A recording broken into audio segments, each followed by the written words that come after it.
You know, another kind of pizza that has become extremely popular lately is coal-fired pizza, cooked at an extremely high heat so the crust gets nice and singed around the edges. And one of the first places to do coal-fired pizza around here is Max and Leo's. And it's owned by twin brothers, Max and Leo. And these guys really know their pizza.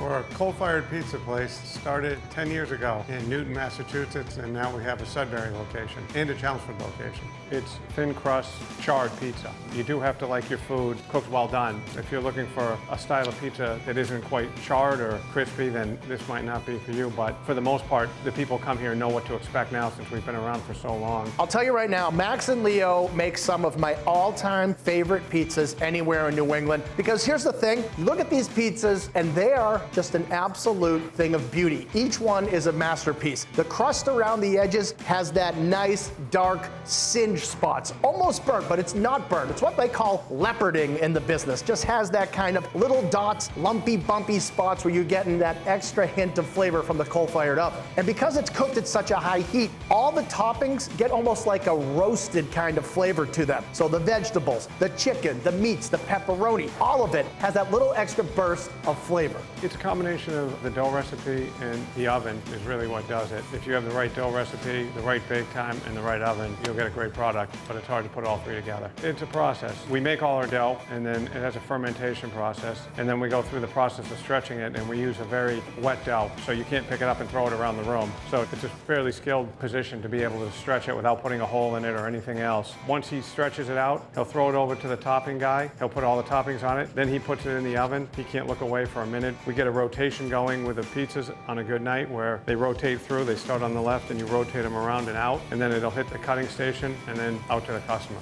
So the whole process is start to finish under 10 minutes.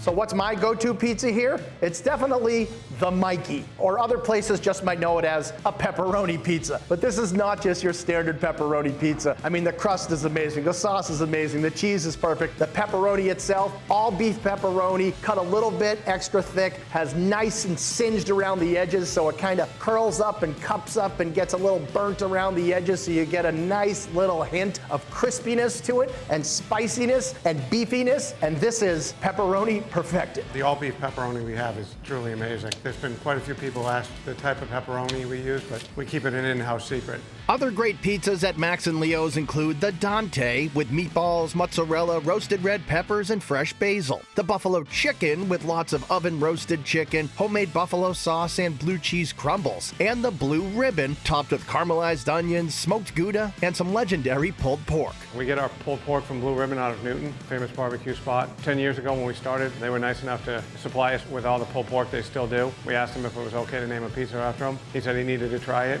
We gave him some. He said you can name it. If you're hungry for a pie that's truly untraditional, order the Lumina, a pizza even Max and Leo weren't sure would work. It was just a guest pizza, and it ended up being really good. Wasn't sure it was going to sell, but it's way up there on the sellers on our list. Just look at this baby right here. You have sliced pears, you have thin sliced prosciutto, you have ricotta cheese, some fresh basil on there with a bit of a honey drizzle, some olive oil. It is so good. It's sweet and a little salty and absolutely incredibly mouthwatering.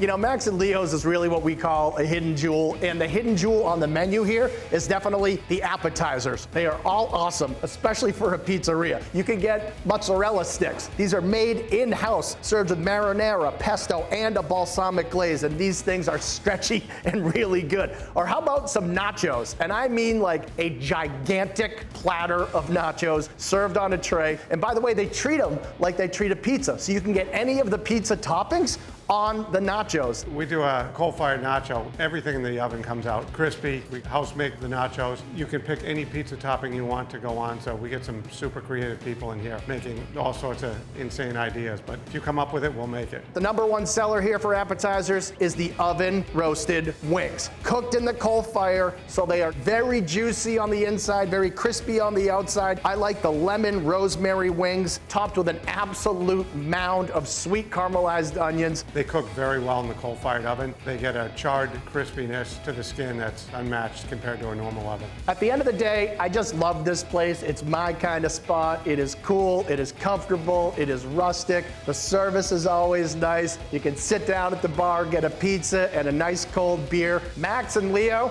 I wish I were a triplet. Can we call it Max and Leo and Danny's?